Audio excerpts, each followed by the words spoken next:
नौबत खाने में इबादत। हमारा ये चैप्टर बहुत ही आसान है। रुको जरा, सब्र करो। अगर इसमें 10 कैरेक्टर के नाम नहीं होते। तो साला ये दुख का खत्म नहीं होता बे। अब अच्छी बात यह है कि सारे नाम याद रखने के लिए मैंने एक ट्रिक बना दी है जिसे तुम्हें बस एक बार समझ लेना है। तो फिर चलो चैप्टर शुरू करते हैं। सबसे पहले तो हमारे इस चैप्टर का नाम नौबत खाने में इबादत का अर्थ है।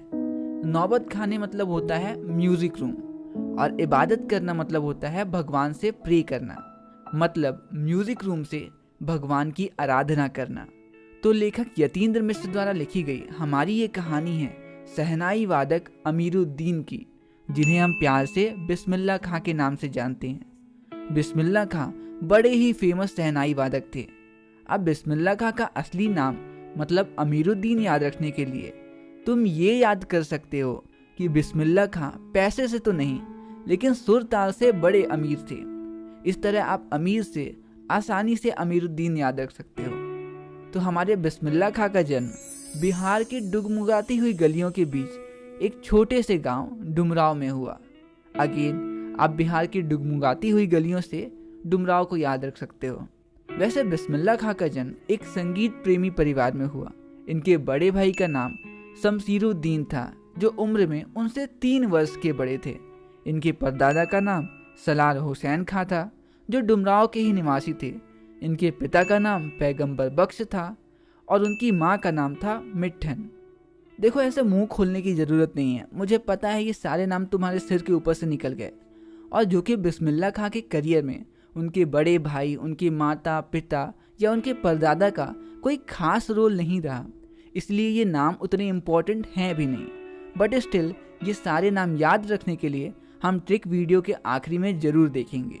तो सिर्फ 5-6 वर्ष की छोटी सी उम्र में ही बिस्मिल्लाह खां गंगा नदी के किनारे बसे छोटी सी नगरी काशी आ गए। यहाँ ननिहाल में उनके 2 मामा थे और इन दोनों के नाम बहुत इंपॉर्टेंट है। पहले का नाम था सादिक हुसैन और दूसरे का नाम था अली बख्श। तो यहाँ काशी में उनके दोनों मामा और नाना जाने माने शहनाई वादक थे। वे लोग बालाजी के मंदिर के सामने देवड़ी में बैठकर शहनाई बजाया करते थे। देवड़ी मतलब होता है मंदिर का चबूतरा। मंदिर के अलावा वे कभी कभी राजा के राज दरबार में भी शहनाई बजाया करते थे। लेखक बताते हैं ननिहाल में सिर्फ 14 साल की उम्र में ही बिस्मिल्लाह खां ने बालाजी के मंदिर में रियाज करना चालू कर दिया। वे बालाजी के मंदिर पर उस रास्ते से जाया करते थे जहां उन्हें रसूलन बाई और बतूलन बाई के गीत सुनाई देते थे, जिनसे उन्हें बड़ी खुशी मिलती थी। बिस्मिल्लाह खां ने अपने कई इंटरव्यूज में यह स्वीकार किया है कि बचपन में इन्हीं लोगों ने उनका संगीत के प्रति प्रेम पैदा किया।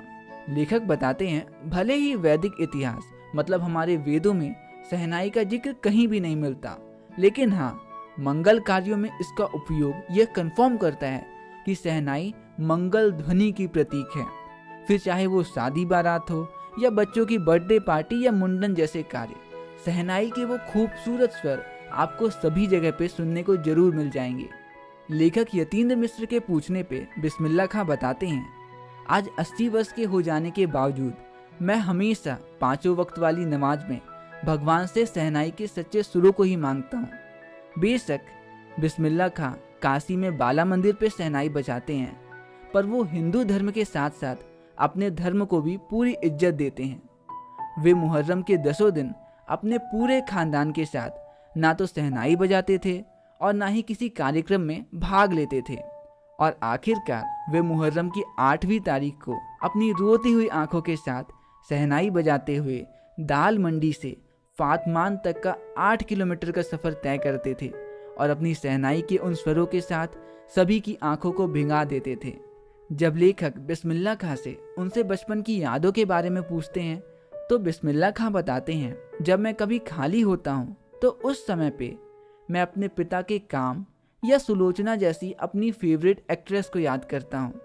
बिस्मिल्लाह खां अपने बचपन की कुछ घटनाएं याद करते हुए कहते हैं कि मैं छुप छुप कर अपने नाना को शहनाई बजाते हुए सुनता था और बाद में उनकी उस शहनाई को खोजने लगता था जिससे इतना ज़्यादा मीठा स्वर निकलता हो। उस मीठी सुर वाली शहनाई को खोजने के लिए मैं एक एक करके सारी शहनाई को बजाकर देखता था, और जब मुझे वो मीठी सुर वाली शहनाई नहीं मिलती थी तो मैं सारी शहनाइयों को फेंक देता था और मामा की शहनाई को तो पत्थर से तोड़ दिया करता था। बिस्मिल्लाह खां बताते हैं, बचपन में मुझे फिल्मों का भी बड़ा शौक था।